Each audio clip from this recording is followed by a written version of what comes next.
Hello and welcome to Universe Mode. It is Friday night Smackdown and, well, for the next 2 weeks we are going to be in an interesting situation as it is the start of the Intercontinental Championship Tournament.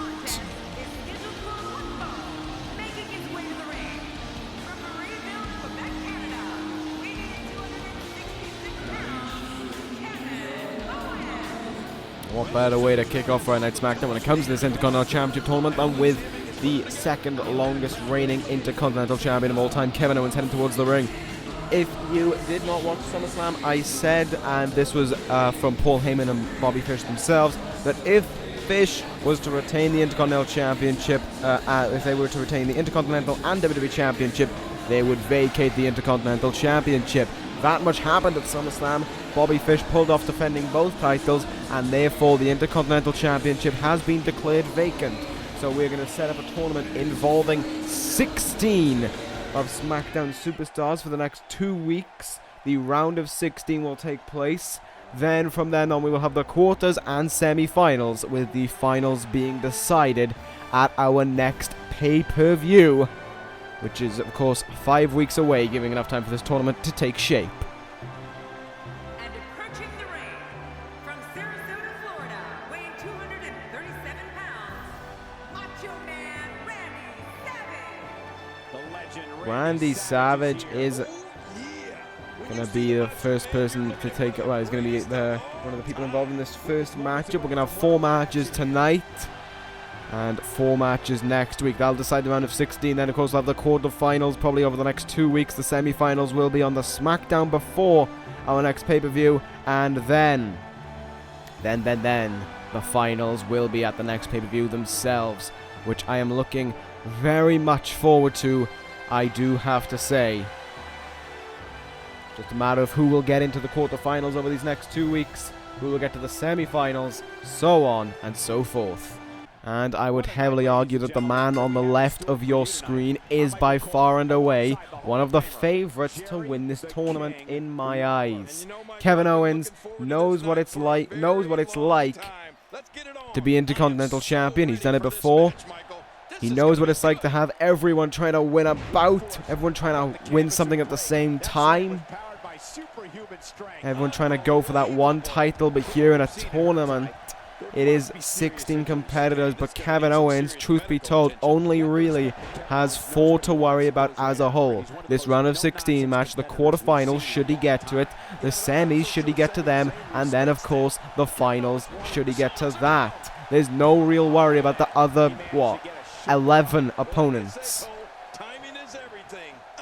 in this Intercontinental Championship Tournament. Anyways, Owens and Savage square off to start off this tournament. We're going to talk to what is also taking place tonight. The other 3 tournament matches involve, let me see if I can do it off the top of my head, Drago and Shelton Benjamin, James Storm against Bobby Roode, and our main event, purely because of one of the men in the matchup, Titus O'Neil versus Brock Lesnar. Lesnar, I said, was going to be involved in SmackDown no matter what, and now Brock Lesnar finds himself involved in the Intercontinental Championship Tournament. What a weird way that would be to crown the next Intercontinental Champion. For it to be Brock Lesnar because of Bobby Fish vacating it through the ideas of Paul Heyman. It was, of course, Paul Heyman who betrayed Brock Lesnar for Bobby Fish to become WWE Champion. It would be a weird turn of events, to say the least, if that were to take place. And I fear for Titus O'Neil tonight being stuck in this ring against the Beast. And one Beast who is certainly going to be beyond pissed off at what happened at Money in the Bank over a month later. I am looking forward to to this tournament over these next few weeks. And of course, the reason why we're able to get these matches going, the reason why we're able to get the round of 16 done over these next 2 weeks is plain and simple. The NWO flat out are not going to be defending their tag team titles at the next pay-per-view. It has been settled that they won't, and I doubt they will maybe until the final pay-per-view of the year, which, as always, I say the final pay-per-view of the year, I mean the final pay-per-view of Series 3, which is going to be, as it was last year, No Way Out. That is for sure. That is our final pay-per-view now of the series. It's kind of settled in at that. It has also been called No Way Out because of the the first letter. That's it for each word. Spells out NWO. Nevertheless, focusing back on this matchup right now, Savage has been in trouble from Kevin Owens, though in all honesty that has been come to expect, in my honest opinion. Good counter there and a clothesline down by Macho Man, who really needs to get something going here against Owens before he risks himself being eliminated. Pile driver incoming by Macho, and he nails it. Owens spiked on his head. Macho, can he pull off an upset and go into the quarterfinals? No, he can't even get a 2 count. Owens, of course, got a bounce back from, 2 weeks ago now, when he suffered the loss to Pentagon Jr. That meant he was not going to SummerSlam to challenge for the WWE Championship. Kevin Owens here tonight has got to try and right that wrong, and he might be off to a flying start by progressing to the quarterfinals. Pop-up powerbomb by Owens. Cover here. Can Owens move on to the quarterfinals? No, Macho kicks out at 2. If he wants to move on to the quarterfinals, he's going to have to do more than that to put Macho Man away. Big punch to the face there of Macho, and again, this, I don't even know what it is. It's like a sunset flip power bomb cover after it. Macho barely gets the shoulder up there. Didn't even have enough strength in him to kick out this time round. Another great Smackdown.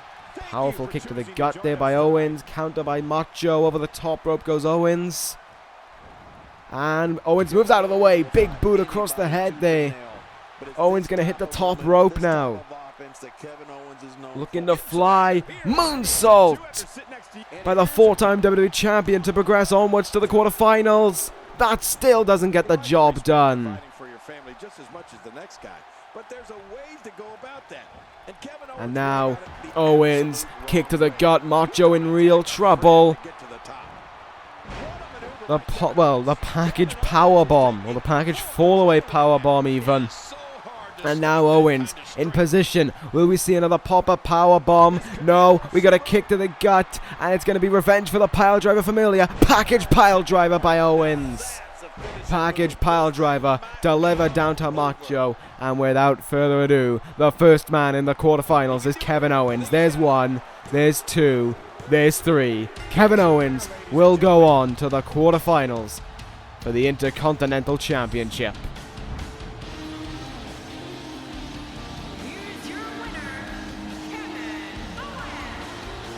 The favorite to win it in my eyes, personally, and also the favorite to win it in a lot of other people's eyes. So there we have it. Kevin Owens, your winner. Macho Man was always in trouble when he got in the ring against Kevin Owens, who is victorious here tonight and will progress on to the quarterfinals. There we have it. Owens the first man in the finals. Of course, tonight we're going to find out the other 3, and then next week we're going to find out the other 4. So with that being said, we're going to move on to our next contest now, which I believe to be, yes it is, it probably is, Drago against Shelton Benjamin. Well, I got that one wrong. It is actually Storm and Roode. Woohoo! So there we have it. It is going to be Storm and Roode. This will be interesting to say the least. James Storm, the Cowboy, while in a team with, of course, with Drew McIntyre as the Revolution, and in my honest opinion, one of the teams who could for sure take those WWE Tag Team titles away from the NWO. Nevertheless, James Storm will still challenge for the Intercontinental Championship. Making his way to the ring from Memphis, Tennessee, Cowboy James Storm to go up against Bobby Roode. This will be a very interesting matchup. I know for sure, I'm for sure positive these guys haven't had a match before. So this is very interesting to say the least. I'm genuinely looking forward to this matchup. I don't think Storm hasn't been on SmackDown that long since he made his return. I think it was after WrestleMania when he showed up on SmackDown with Drew McIntyre. So there's that. As for Bobby Roode, well, he was WWE champion. Now he isn't, but he is saying that he's had a turn of character. Bobby Roode is no longer the it factor. Bobby Roode claims himself to be glorious.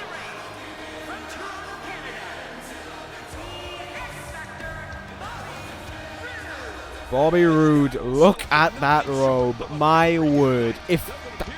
I've only got one word to sum up that robe, and that is glorious. Roode coming towards the ring. This was, of course, a man of the people a few months ago, but it seems as if Bobby Roode's it factor has resolved back to him.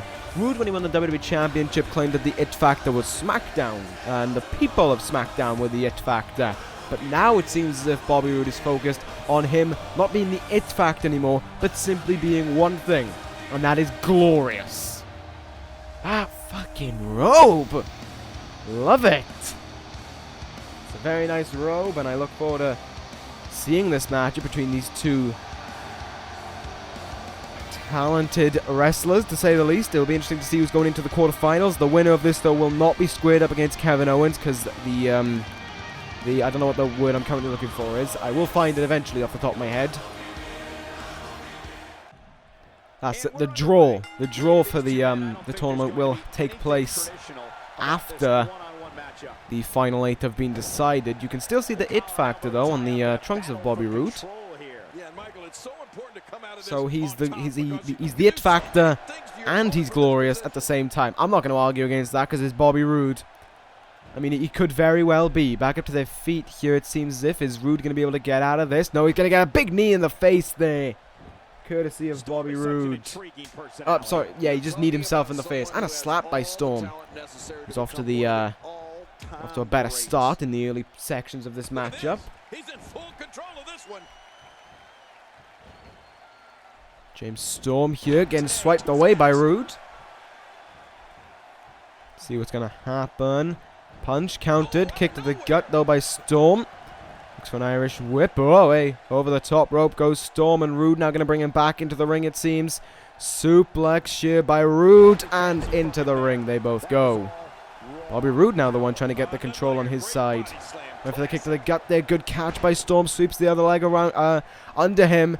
And now locks in. Single leg Boston Crab. Roode right next to the ropes, but he just decided to stay in it because apparently it seemed if he knew that James Storm was going to break it.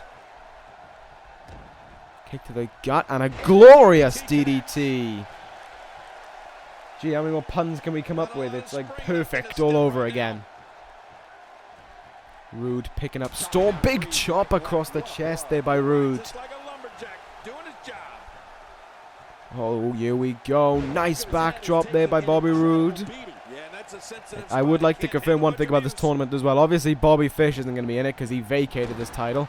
But no champions will be in it, so that means the NWO won't be in it. Neither will the Mr. Money in the Bank for Friday Night Smackdown, that of course being John Cena. He will not be partaking in this tournament either.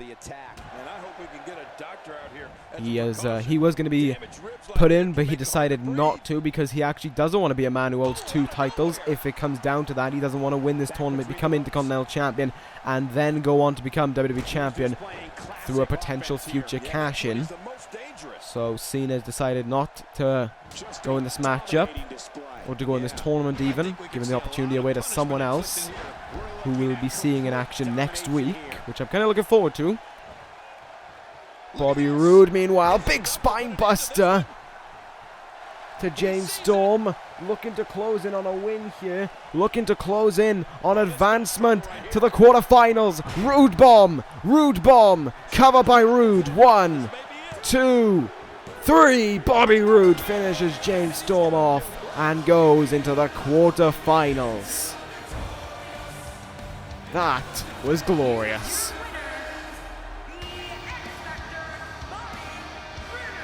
There you have it, Bobby Roode. He is victorious, glorious. Roode, your winner, and we'll move on to the quarterfinals. Not sure who he'll be taking on. It could be Kevin Owens, but more than likely, I imagine it'll be someone different because there's a 1 in 6 chance he will, or 1 in 7 even, that he will draw Kevin Owens.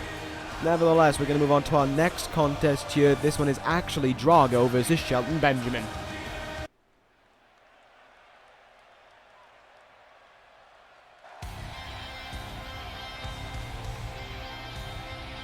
Well, here comes Drago, by far one of the most beloved superstars on Smackdown, and I imagine someone the fans will want to get into the finals. Making his way to the ring from out of this world, the Dragon. I'm actually looking forward to seeing how far Drago can get, to be honest. I would love to see Drago potentially get to the finals and even become an Intercontinental Champion. Drago, of course, tried as hard as he could to become Mr. Money in the Bank. It was unfortunate that he couldn't. But here tonight, Drago looks to get past Shelton Benjamin and looks to go into the quarterfinals himself. But I mean, the main problem I'm currently thinking of when it comes to getting into the quarterfinals is one of the 7 other men who get into the quarterfinals is going to be matched up against Brock Lesnar. That is my current worry. I know I'm counting out Titus O'Neil, but in a way I kinda should, because it's Titus O'Neil.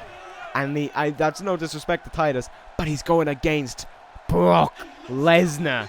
This guy is an animal. He will literally kill Titus O'Neil. Approaching the ring from South Carolina, Shelton Benjamin, meanwhile, heading towards the ring. This was, of course, another man evicted in a way by Paul Heyman, thrown to the side after Bobby Fish became WWE and Intercontinental Champion at the same time. So Shelton Benjamin has his own reasons to want to win this Intercontinental Championship. It's also been nearly a year now, I think, since Shelton Benjamin held the title. No, he lost it earlier in the year, I want to say in January, I believe, is when the Next Big Things lost their tag team titles to Motor City Machine Guns. That was it. So there we go. That gives Shelton Benjamin the reasoning to want to win this Intercontinental Championship, also for a little bit of singles success.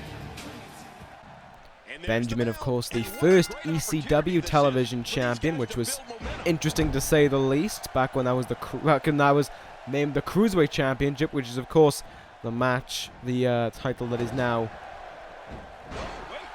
starting off certain shows, which is very interesting to say the least with that title, and of course currently held by the former world champion Daniel Bryan. Meanwhile, right now we're going to focus on Benjamin and Drago, both these men with pretty much every reason in the world to want to advance in the tournament. Fans definitely, from the reactions when both men came towards the ring, are on the side of Drago, who misses that clothesline.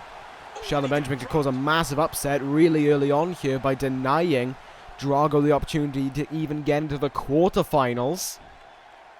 Good suplex there by Drago, however. Benjamin getting up to his feet early on. Perhaps there's that resiliency from the former tag team champion. Drago, I mean, he hasn't been around that long, but my God, he's had a shot at almost everything now. 2 shots, I want to say. Is it 2 or 1 shot at the Intercontinental Championship? Definitely had that. Had a shot at becoming the Mr. Money in the Bank. And almost became #1 contender for the WWE Championship as well. Drago having an awful lot of success in his early career here on Friday Night Smackdown. Perhaps a star for the future, perhaps. Maybe not this year, but maybe the next WrestleMania, actually. Maybe the 4th WrestleMania, Drago could be in the main event of either as WWE Champion or the man who wins the Royal Rumble. That'll be interesting to see, but right now Benjamin is finding Drago perhaps a little too quick for him. The agile side to Drago, just too much. And you look at this guy, you look at his attire, this all black and this somewhat scaly attire, and you wouldn't expect him, as he hits his tornado DDT there, to be as loved as what he is. Look at the crowd, they're going kind of mental here. They are loving Drago, and it is weird to say that when you look at the guy. High kick to the side of the head there. Has Drago finished off Benjamin within a few minutes? 1, 2, No, Benjamin kicks out. There's the resiliency of Shelton Benjamin that always shines through. I mean, yeah, Drago, you look at him and you think, guy's a bit of a weirdo, but, you know, you look at him and you think he's not exactly someone who looks like he takes the support from the fans either, but Drago clearly enjoys the reaction he gets from the crowd, and it drives him on to success. It's driven him on to further things, and it could drive him on to the Intercontinental Championship in this tournament. Right now, in my opinion, in this matchup, it's just a matter of how Benjamin is pinned, not when Benjamin is pinned, and if Benjamin will be pinned. Drago's got this win in the bag. Benjamin's just trying to hang on, to be honest. Look at the quickness to Drago. 450 there. Drago went for a kick to the leg there, counter with an elbow to the leg. Northern Lights suplex by Benjamin. Cover here. Brings the question of why he didn't bridge. Kick out of one there by Benjamin, though. By Drago, even. Wow. Benjamin trying to rest on his knees there, and Drago quick to get up on his feet. And, oh God. Whoa, nice roll. Nice roll up there by Drago. Will it be enough to get him into the quarterfinals? There's two, and no. Benjamin just kicking out before three. Oh, tornado DDT again. Benjamin down and maybe out. Drago going to look for that high kick once more. No. Tilt-a-whirl. Armbar here. Sitched in on Benjamin. We're looking for a tap-out win. Can he get it on Benjamin? He's crawling. I'll give Benjamin credit for that. He's trying to crawl across the ring to the ropes. Not wanting to give up to Drago's submission hold, and he doesn't.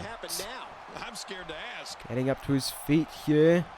Spinning kick to the gut. Countered. Spin wheel kick there by Benjamin. That's fluid motion. You're looking at agility, strength, and precision all in Another knee here by Benjamin now into the chest. Trying to take the breath away there from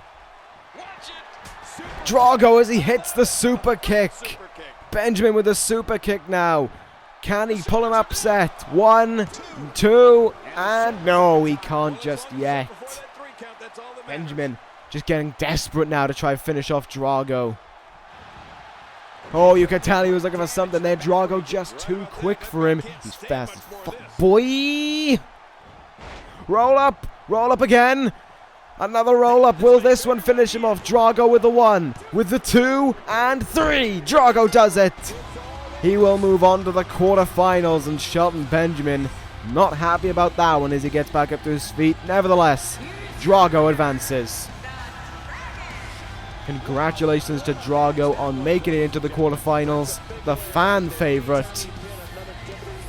Certainly heading towards potential success here. We'll see what's going to happen regarding that, but right now, things are looking on the up for Drago, as he, Kevin Owens, and Bobby Roode have all made their way into the quarterfinals. Now to finish off this episode of SmackDown, one last match. Poor Titus O'Neil squares off against Brock Lesnar.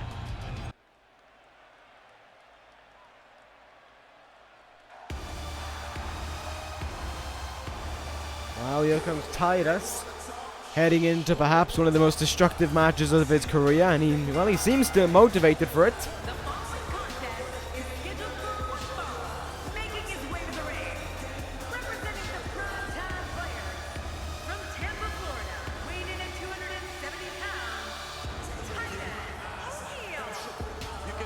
Titus O'Neil heading towards the ring here.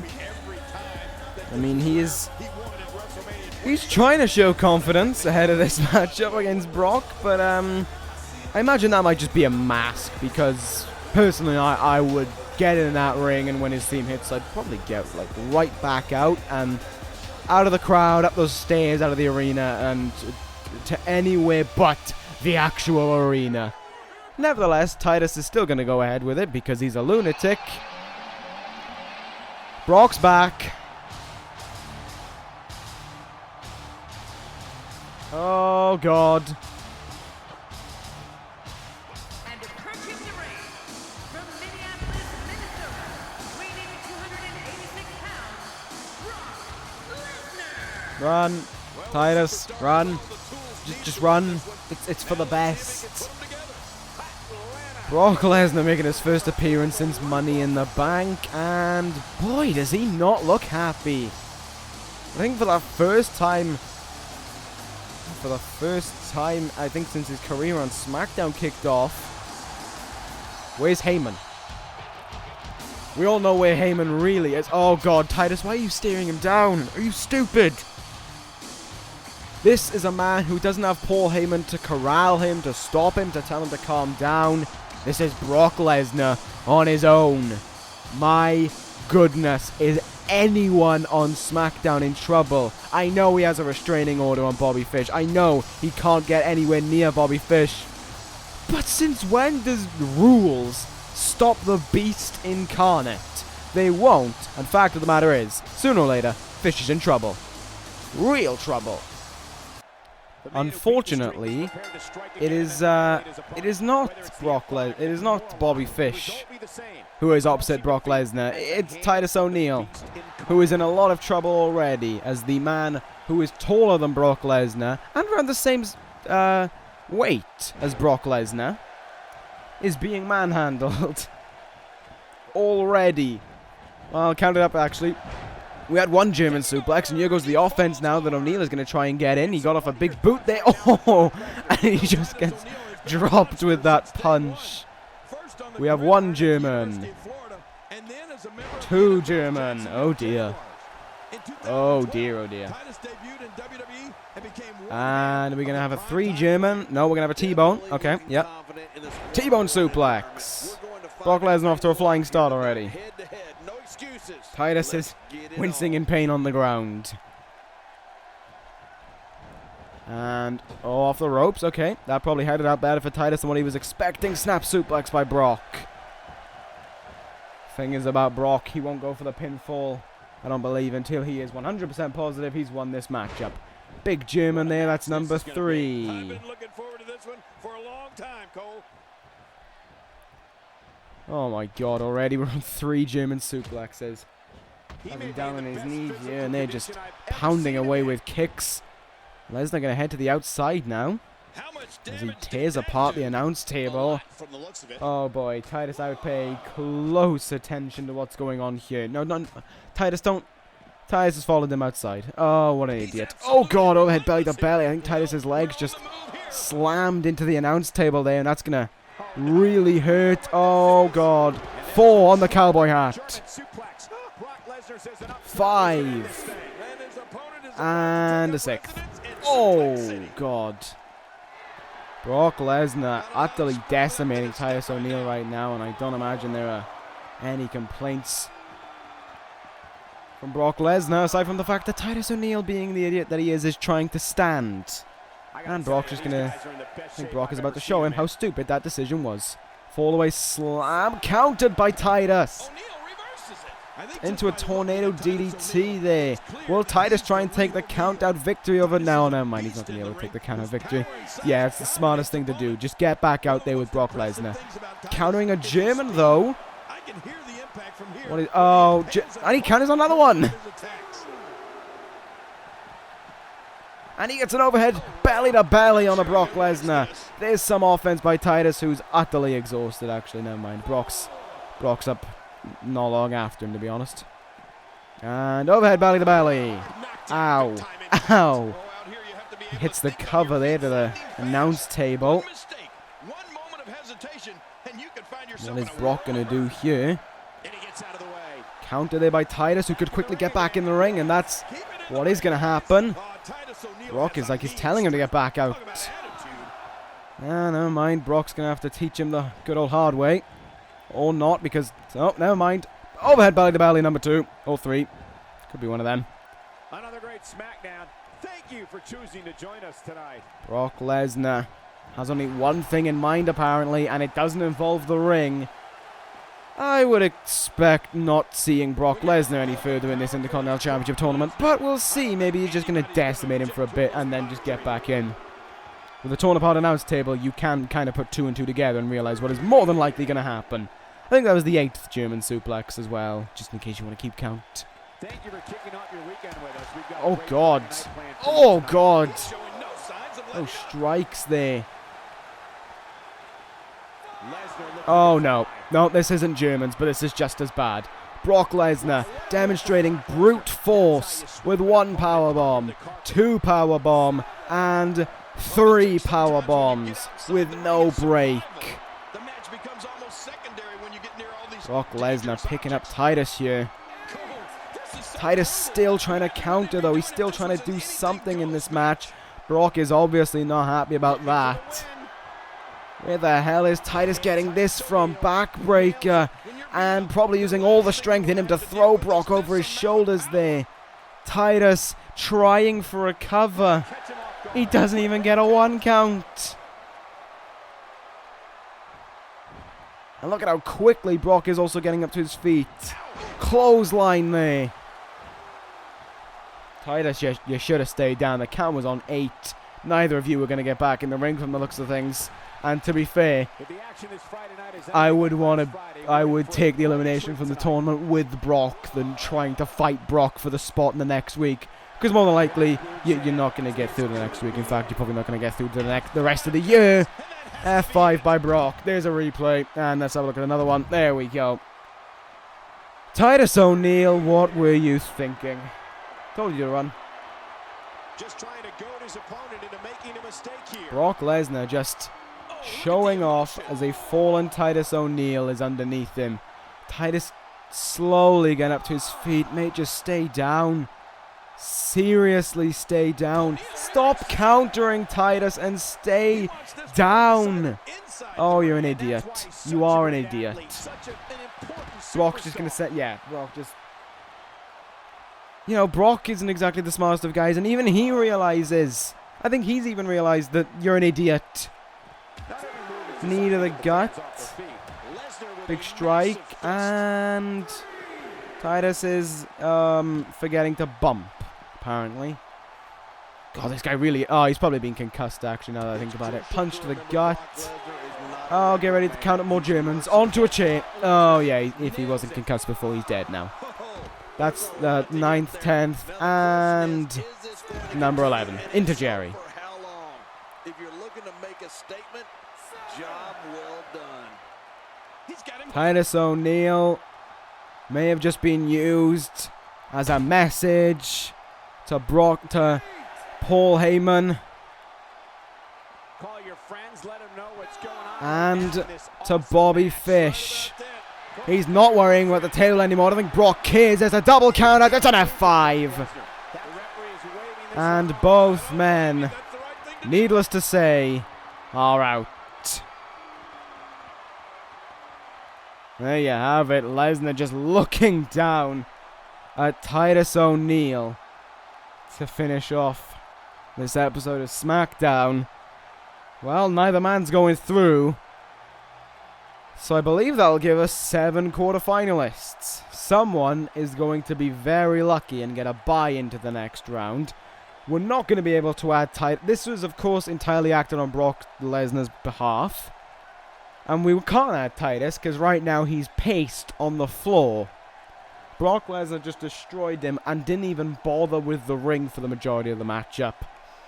There may be a restraining order against him, but I can guarantee you Brock Lesnar, sooner rather than later, is going to get his hands on Bobby Fish. Just putting that out there. Titus O'Neil and Brock Lesnar eliminated from this tournament. O'Neil probably looks ineligible to fight for the rest of the time that SmackDown exists. Brock Lesnar, meanwhile, just using him as a whipping boy. So there you have it. We're going to see what's going to happen regarding that. I assume we'll have 7 quarterfinalists. I don't see an 8th being added. Someone's going to get a bye. Whoever they are is very lucky indeed. But that is going to end this episode of the Universe. Thank you guys for watching. Sorry for the kind of poop ending, but Brock Lesnar going into business for himself there. Brock Lesnar being Brock Lesnar and just destroying his opponent to send a message. Next week we'll have the second part of the round of 16, where we will determine the other 4 quarterfinalists. Be sure to tune in for that next week, but that is going to end this episode of the Universe. Thank you guys for watching. Take care, guys, and ta-ra!